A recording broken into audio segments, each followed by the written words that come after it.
Tema 14. Procedimiento para la declaración de nulidad de préstamos usurarios. Apartado 1. Regulación y concepto. El procedimiento civil especial para la declaración de nulidad de los préstamos usurarios fue creado por la Ley de Represión de la Usura, LRU en adelante, o la Ley Azcárate de 1908. Posteriormente, y en cumplimiento de lo dispuesto en su artículo 77, el Real Decreto de 1910 ubicó el Registro Central de Contratos de Préstamos Declarados Nulos en la Dirección General de Registros y del Notariado, recordándose a jueces y magistrados la obligación que tienen de remitir a dicho registro central los acuerdos de nulidad.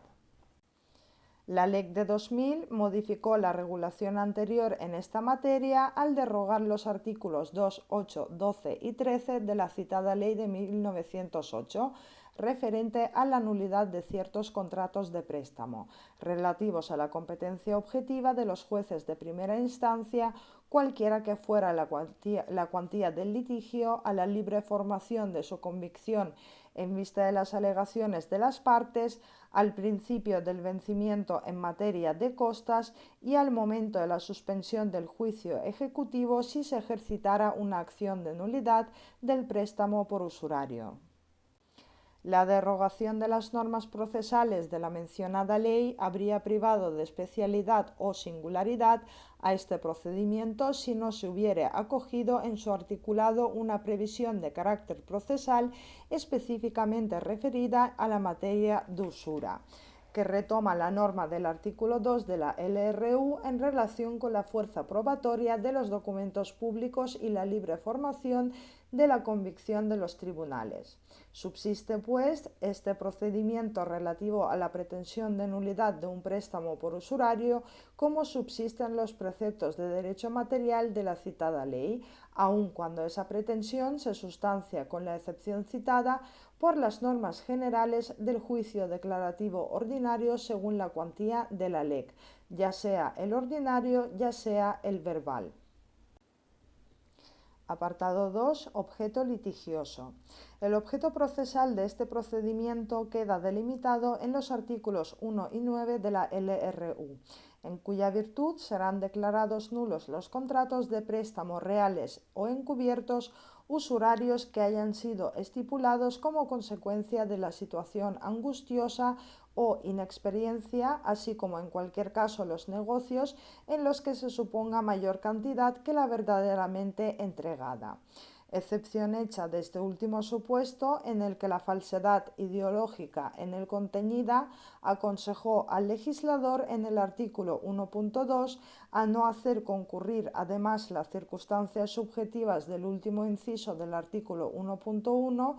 Para la declaración judicial de nulidad se exige la concurrencia de los siguientes requisitos: existencia de un préstamo usurario y la situación angustiosa. Veamos en detalle en qué consiste cada una. Comenzamos con la existencia de un préstamo. A los efectos de la aplicación de la LRU, poco importa que el contrato de préstamo sea real o encubierto, puesto que el artículo 9 dispone que lo dispuesto por esta ley se aplicará a toda operación sustancialmente equivalente a un préstamo de dinero, cualesquiera que sea la forma que revista el contrato y la garantía que para su cumplimiento se haya ofrecido. En consecuencia, las operaciones crediticias que encierran auténticos negocios simulados, tales como compraventas en las que una parte importante del precio se destina al pago de intereses elevados, o compraventas con pacto de retro que encierren un préstamo usurario, o la compraventa a carta de gracia o empeñament del derecho catalán, realizada con similares características, etc., son también negocios reprimibles a través de la LRU. No lo es, sin embargo, el contrato de leasing en su modalidad de leaseback. En segundo lugar, el préstamo habrá de ser usurario. Para la integración de este estándar no cabe acudir al criterio del interés legal, sino al real del dinero. Tal y como establece el artículo 1.1, en dicho contrato ha de estipularse un interés notablemente superior al normal del dinero y manifiestamente desproporcionado con las circunstancias del caso o en condiciones tales que resulte aquel leonino.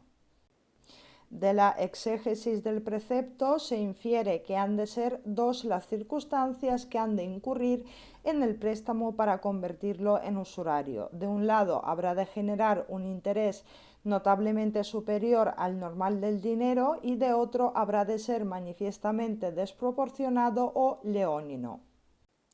Así pues, el criterio cuantitativo determinante de la cualidad usurario no lo es el interés legal material y ni siquiera el legal procesal, sino el normal.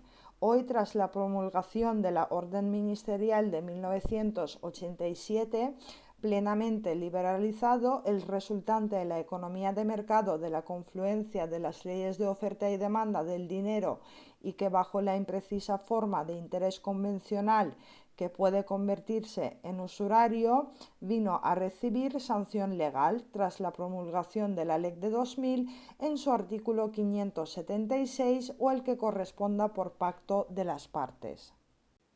En consecuencia, la aplicación de un interés legal inferior al anual pero aplicado mensualmente o de un interés legal compuesto con vulneración de la prohibición del anatocismo o acumulación de intereses moratorios con infracción de lo dispuesto en el artículo 114 de la Ley Hipotecaria, en cuya virtud no podrán ser superiores a 3 veces el interés legal del dinero, serán supuestos constitutivos de préstamos usurarios, como lo serán también los que puedan pactarse en una cuantía sensiblemente superior a los del mercado financiero.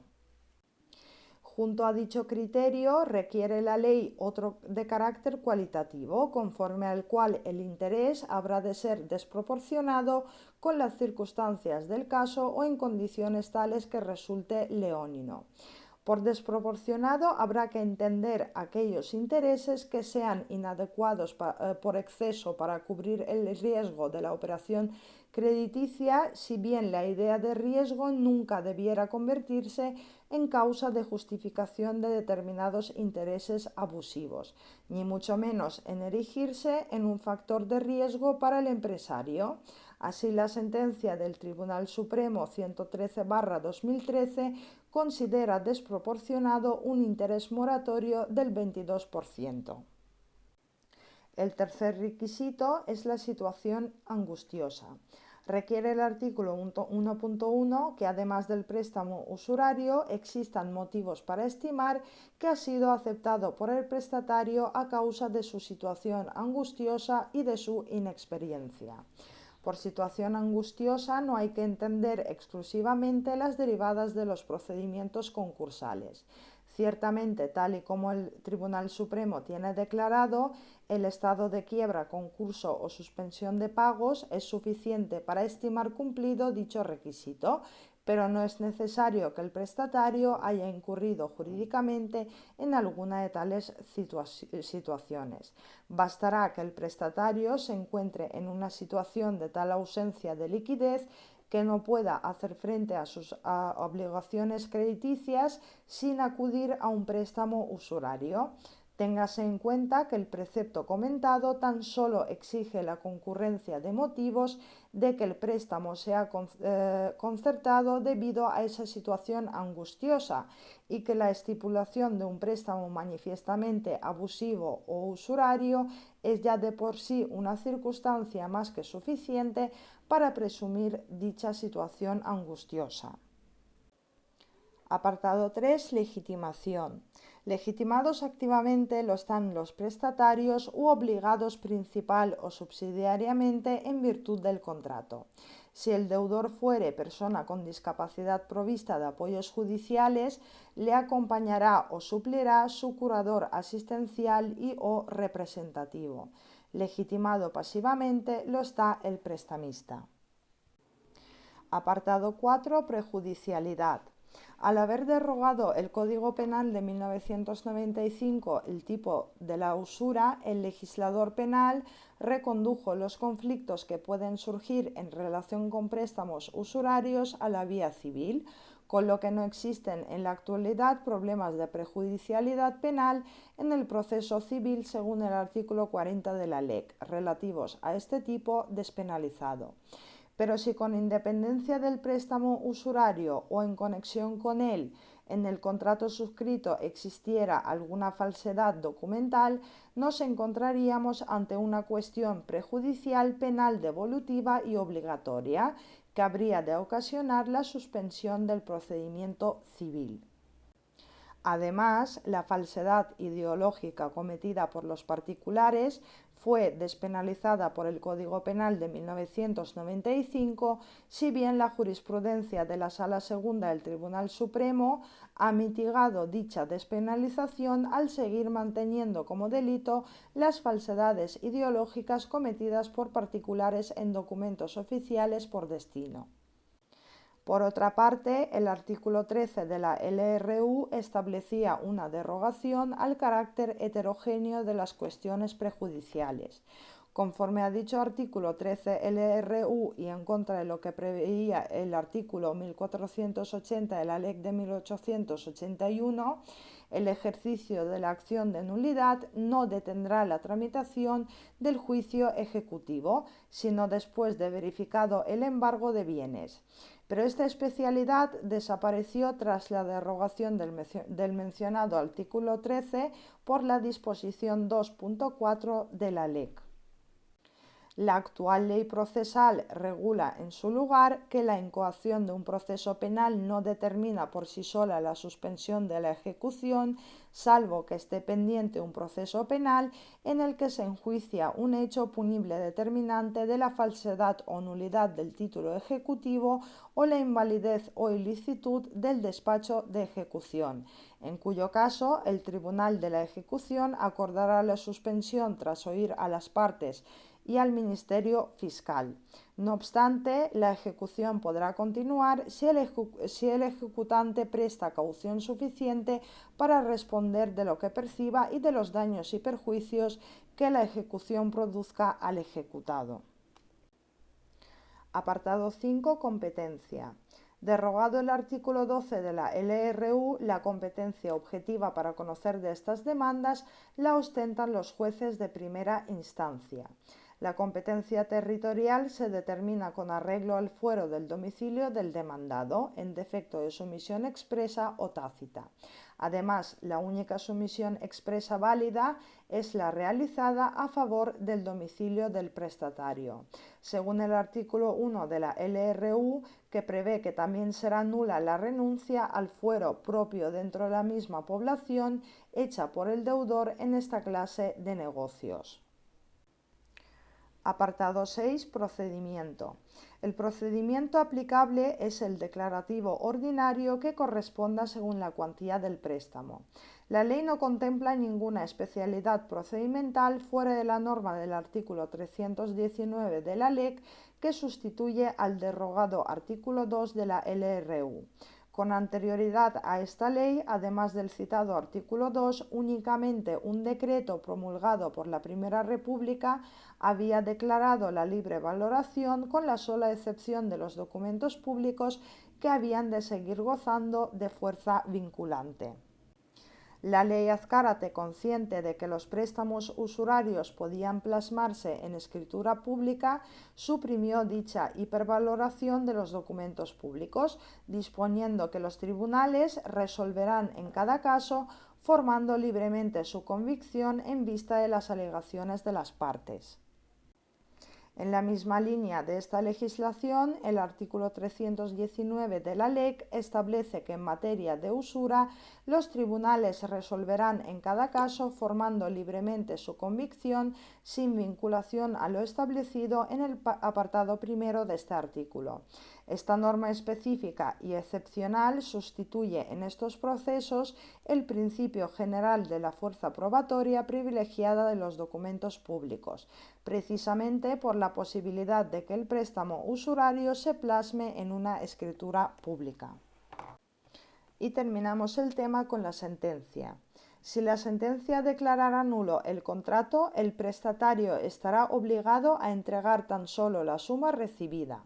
Y si hubiera satisfecho parte de aquella y los intereses vencidos, el prestamista devolverá al prestatario lo que, tomando en cuenta el total de lo percibido, exceda del capital prestado.